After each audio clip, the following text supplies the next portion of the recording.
Interruption, but I'm Mike Wilbon. Tony, 2,000 people wearing red swimsuits recently tried out for a reboot of Baywatch. Tony Kornheiser, I was one of them. They said my G-string was unprofessional. Yeah, you Really? give me images I don't need. Were you a Baywatch guy? Were you a Hasselhoff guy? Were you into that? Let me be honest with you. I Okay. know that was a hit show. I never saw it. Yeah. I know who the stars were. Yeah. I never saw Me it either. once. Did you? No, Did you watch it? Never. I don't know what night it came one on time. back in the old days of appointment TV. I must have been watching something else specific. I never saw it. Welcome to PTI, boys and girls. In today's episode, the NFL Combine begins. The Pistons beat an injured Thunder team. And PK Subban joins us for 5 good minutes. But we begin today with college basketball and a bombo genesis landing directly on Rick Pitino and number 15 St. John's last night. St. John's, which came into this game with number 6 UConn riding a 13-game winning streak, went out of this game frozen solid like a package of green peas. St. John's literally missed its last 24 shots and finished with just 40 points, the lowest total of points in any of Rick Pitino's 1,224 games as a college coach. Red Storm my eye. UConn was up 14 when the drought started, up 32 at the buzzer. Wilbon, what do you make of this game, and where do you put the Huskies in the national picture? Well, that's the only question. Where do I put the Huskies? And they could have won this game by a lot less than that. And they're going to be a 1 seed. They've lost 3 games. One of them was like to Arizona. They lost to St. John's. I mean, Tony, they're going to be a 1 seed, no lower than a 2. Because I can't see them losing more than 1 game, so that wouldn't drop them to a 3 necessarily. So the worst they could be in their wildest dreams is a 3 seed, but a 1 or a 2. In the meantime, what does the game mean? Nothing. Rick Pitino, as we know, is a Hall of Fame coach. Rick Pitino is going to use every drop of film study from that game, not to mention the laboratory that is the gymnasium he will send them to practice in, and they will be so much better for the next 2, 3, 5 games because of this. Do I think that the Rick Pitino's team is going to lay down like dogs? No, I don't, and I'm sure you don't either. Yeah, let me just give you a couple of teams, 4 teams actually, that UConn has already beaten this year. BYU, Illinois, Kansas, and Florida. That's a really good list of teams, AB, so I don't worry about them. Resume. I found this game last night unbelievable, literally non-believable, that a D1 team of scholarship athletes, of NIL receiving scholarship athletes, could miss 24 shots in a row, could finish with 40 points, the number 15 team in the country. It's, to me, that was actually not possible. All right? Rick Pitino at the end of the game took off his beautifully tailored suit. By the way, they had 14 in the second half, 14 points. It wasn't running time. It was a regular 20-minute half. He takes off the beautiful suit. He puts on a sweatsuit. He blames himself for everything.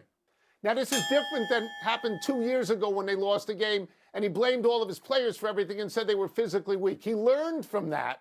And if I felt that this was sincere, I would think it was very good. But I watched it. It wasn't necessarily sincere. You're right.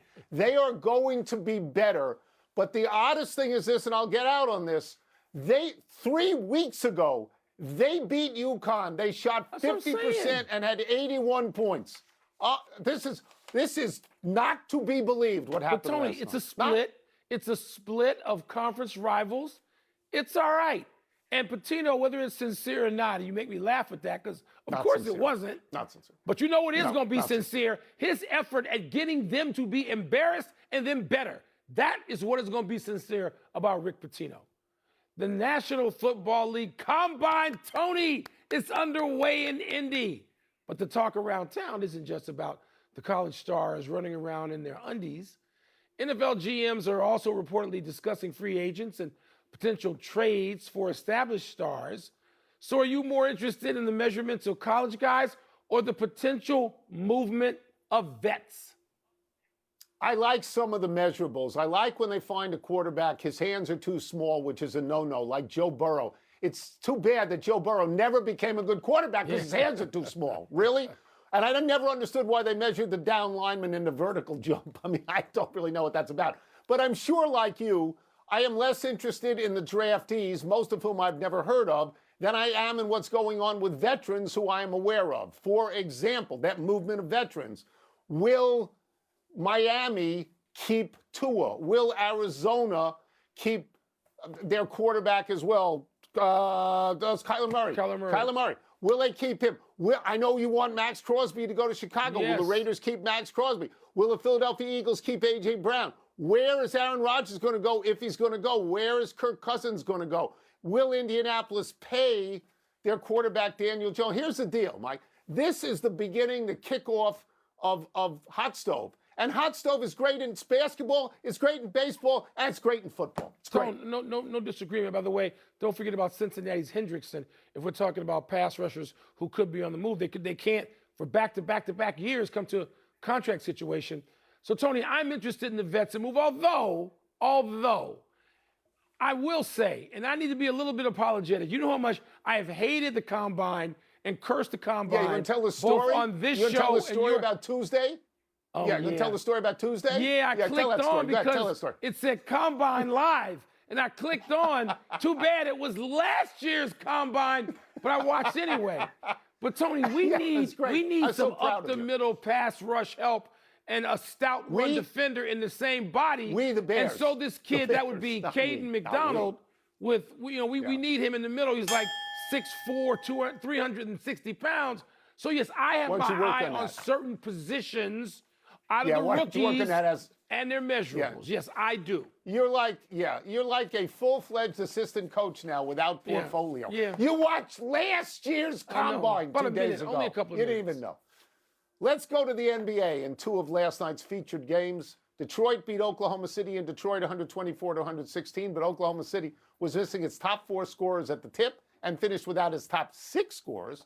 Denver routed Boston in Denver last night 103-84 with Nikola Jokic getting 30 points and 12 rebounds. These are 4 of the top 5 teams by wins in the entire NBA.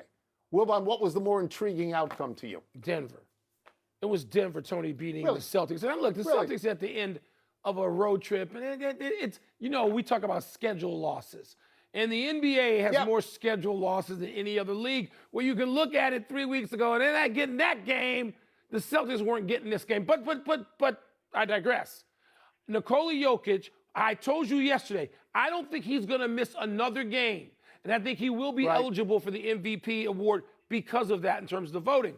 So, Tony, I thought that was it. Oklahoma City played their JV. And by the way, they are so deep and so talented that they can press Detroit in Detroit even without their dudes, even without the MVP, SGA.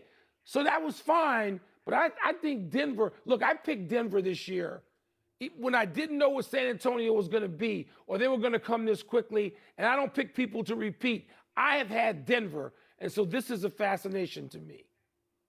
I disagree with this. I mean, I fully expected that result. Okay. The other one, I thought that Detroit was going to have an easy game. I thought they were going to be up by a lot of points early. They were playing a phantom team. There's nobody out there for Oklahoma City. They're at home, and they have just come off a bad loss at home to San Antonio. They were down 12 at the first quarter. They were only up 6 at the half. Mike, that was a 3-point game with 5 minutes to go, and it's not like Cade Cunningham went 5 for 26 because he went 11 for 16.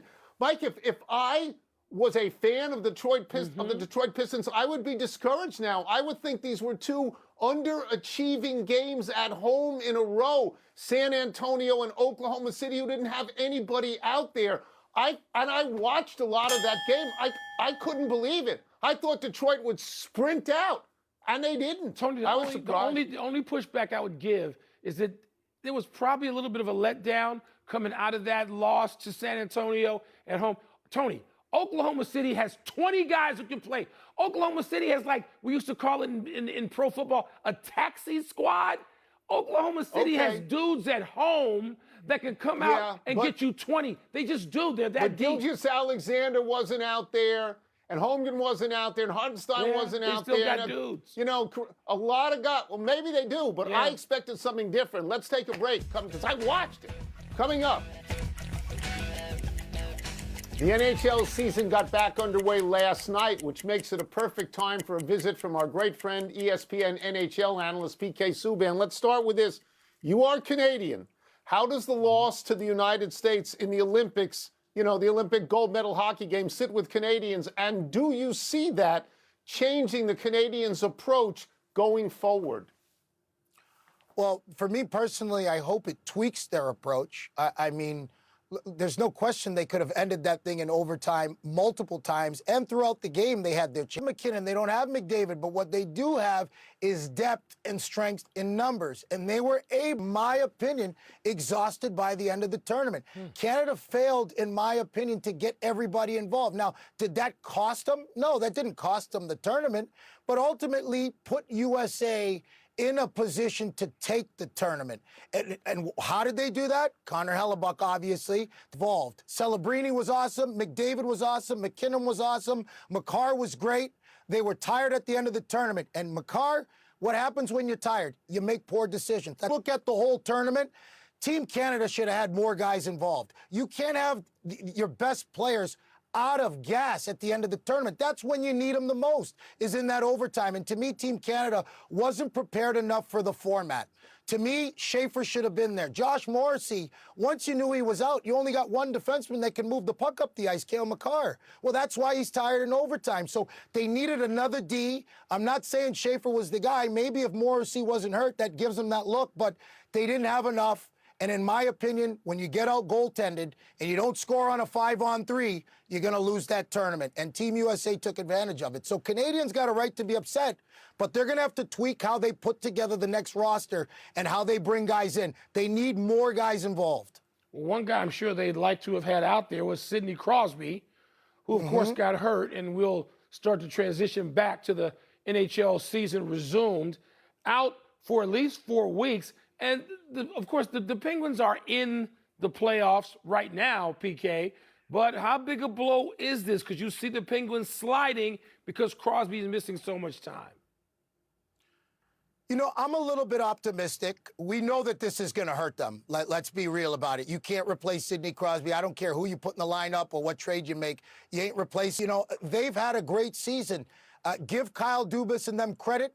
They've managed to bring in young players. Chinnikov on their third line. They got bigger with Brazeau and Mantha on the wings. Malkin's playing better. Novak, Kindle, some of the young players that they brought in. They still have one of the best fourth lines in hockey. Their D looks okay. I know they got Carlson, who's still got to make sure that he's consistent every night, but I don't mind it. And they pick up Skinner, who's obviously looking better than Christian Jarry right now, who gave up 6 goals last night. So they're not in a terrible position in the second half, but losing Crosby's going to hurt them. So they're going to have to weather that storm. Hopefully he can get back earlier. We got to talk about the Panthers for a second. Of course, they beat the Oilers for the Cup the last 2 seasons, and they're just sort of out of it. They're not the Panthers team that we necessarily expected. But where is Edmonton, PK? Do you see the Oilers as sort of, I don't know, being re-energized by all this? Is there a run coming out of them over the next few weeks? Well, this is getting repetitive, and I feel the only reason why I come positive with the Oilers is because of Connor McDavid, and he deserves to have 10 rings right now with how great he is, and I just don't see how that's going to happen in Edmonton. They're going to have to show me. First of all, in net, like, they got to get in net figured out. Christian Jarry gives up 6 last night. That's not a great start to come in against a team of Anaheim. So we know up front, they're front-loaded. They're heavy up front. We know they have the experience to put the pressure on teams. Can their defense get it done? And to me, if their defense doesn't get it done, their goaltending is going to be left out to dry. So they're going to have to make some moves. I still do believe they're in a better position than they were last year and the year before. They're going to have to show me, because I think Connor McDavid understands that there's so much competitive balance in the league right now. It's up for grabs. So you can't get too caught up in losing streaks and winning streaks. You got to keep forging on and just get in. And if they get in, we know they're a dangerous team. But their goaltending and defense, for me, just aren't good enough. I don't know how to say it. We got to get you out of here quickly. So we're going to ask this question quick and ask for a quick answer. The Avalanche dominated the early part of the season. Do you see Colorado as the team to beat now? Well, for their offensive players, I hope they have energy come the playoffs because those guys hum. I mean, the way they play fast and play with the puck. But the Minnesota Wild, they are going to have to get through Minnesota and Dallas to do that. I think Minnesota's the team that's gunning for them right now. I don't have to hear that out of that locker room, but I see Quinn Hughes. I see Brock Faber. I see Matt Boldy. I see Kaprizov. I see potential depth players coming in. They got great D. Minnesota's a problem. And I think that they're only going to get better as the season goes on. That's the team for me to watch. You know, Dallas is dangerous too. You got to give them credit. But we've seen them year over year. They have to prove that they're ready to take that next step. I think Minnesota's got a lot of firepower. They got a lot of energy. And I think they want Colorado. PK, it's a pleasure. I'm so glad to have you good back. To have you we back. haven't seen Yes, you in sir. months. Thank you. Thank you. Thanks for having me back, guys. It's always a pleasure. I hope to see you guys soon. You can catch PK on the point tonight, followed by the Rangers and Flyers and the Kings and the Oilers. Let's take one last break. Still to come. The Colts give Anthony Richardson permission to seek a trade. Really? What is the market Really? exactly for him? Permission. Happy time, people. Happy 46th birthday, Steve Blake. This is right in our wheelhouse, Wilbon. We Stevie covered Blake, this guy baby. in Maryland, where he was a 4-year starter for our pal Gary Williams. Blake was the point guard on Maryland's NCAA championship team in 2002. When Blake left college, he was 5th on the all-time list for assists in a D1 career with 972. Now he is 7th. Blake played 13 seasons in the NBA for 8 different teams, mostly coming off the bench. Washington drafted him in the second round. From there, Blake went to Portland, Milwaukee, Denver, the Clippers, the Lakers, Golden State, the Nets, and Detroit. For his long and plentiful career, Blake averaged 6 points and 4 assists a game. Tony, I remember his freshman year, and he became so dependable so quickly. You know this for those Gary Williams teams. And he had to go against a great conference in point guards like Jay Will, who wound up being drafted 2nd overall. And Blake held his own. He got to a Final Four that they came up short and got to another Final Four. He and Juan Dixon. And they won. Just a great backcourt for Maryland. Love Steve Blake. Happy anniversary, Damian Lillard. On this day 3 years ago, Lillard set a Blazers franchise record with 71 points. Lillard made 13 three-pointers, just one shy of Klay Thompson's record 14. Strikingly, those 71 points only tied the league high that season, as Donovan Mitchell had 71 as well. There are 10 players in NBA history who have scored 70 or more. Wilt, of course, did it 6 times. But 5 have come in the last 8 years. Lillard, Mitchell, Devin Booker, Joel Embiid, and Luka Doncic. Lillard has been rehabbing a torn Achilles all season, won the three-point contest at this year's All-Star game. He should be ready to return at Portland next season at 36 years old to collect his $54 million contract. That's great. You know, I'm a big Lillard guy, but I'm going to go off script here for a little bit. You see the video just then of Wilt going up and slamming it down? All your producers, all you TV producers who want to show dunk after dunk, meaningless garbage, go get some Wilt video and put that up there every now and then. Happy trails to free agency for Max Scherzer. The 41-year-old Warrior God is reportedly returning to the Blue Jays. Scherzer went 5-5 with an ERA over 5 across 85 innings for Toronto last season, though he was more effective in 3 playoff starts. Reports say the 3-time Cy winner, his new deal is for 1 year and $3 million. That's a pretty steep pay cut from last year's $13 million, and the message I get from that is take what we offer you and shut up and sign it. Just sign it. Look, he's going straight to the Hall of Fame. But this year, out of old guys who've been great, I would take Verlander to have a better season than Max, I think. I would. We'll see. We'll That's see. why they play 162. That's Let's why. go to the Let's big finish. do it. Colts have given quarterback Anthony Richardson permission to seek a trade. Should there be takers? You think? Everybody hopes they find the next Sam Darnold. Maybe Anthony Richardson will be that. Oregon and Oregon State will not meet in football this fall for the first time since 1944. Tony, that's a shame to me.